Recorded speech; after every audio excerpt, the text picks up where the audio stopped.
সম্প্রতি বাংলাদেশে এসেছেন তুরস্কের জনপ্রিয় অভিনেতা বুরাক ওউসচিভিত। টেলিভিশন ধারাবাহিক কুরুলুস উসমানের মাধ্যমে বাংলাদেশে তিনি ভীষণ জনপ্রিয়। বাংলাদেশের একটি বহুজাতিক পণ্য প্রতিষ্ঠানের সাথে ব্র্যান্ড অ্যাম্বাসেডর হিসেবে যুক্ত হয়েছেন তিনি।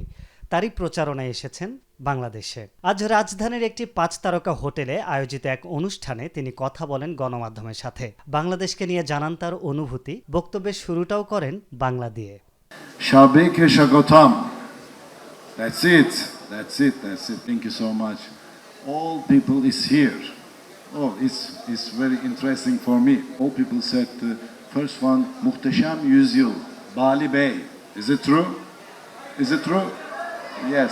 Thank you so much. You are very kind. But when I went and then I understand I have a lot of crazy fans. Maybe you know, I sent to Instagram the message and then a lot of videos. You know. Oh, it's incredible, incredible. Thank you so much. All people love the Turkish series. I think is the Muhteşem Yüzyıl, Bali Bey and the Osman, Kuruluş Osman is different. Is it true? O yüzden biz de Türkiye'nin en güvenilir markasını sizlere getirdik. এই জন্য আমরা আপনাদেরকে তুর্কি থেকে সবচেয়ে বিশ্বস্ত একটা company নিয়ে এসেছি।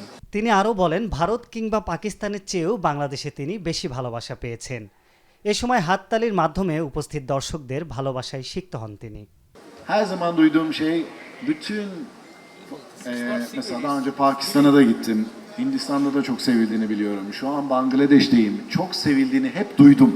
মানে বলতেছি যে আমি অনেক জায়গায় গেছি, পাকিস্তানে গেছি, ইন্ডিয়াতে গেছি, অনেক জায়গায় গেছি, কিন্তু বাংলাদেশের মতো এত পাকলা ভক্ত দেখিনি আমি। বক্তব্য শেষে স্টেজের সামনে এসে সবার উদ্দেশ্যে হাত নেড়ে ধন্যবাদ জ্ঞাপন করেন তিনি। আরিফ হক, মাই টিভি অনলাইন।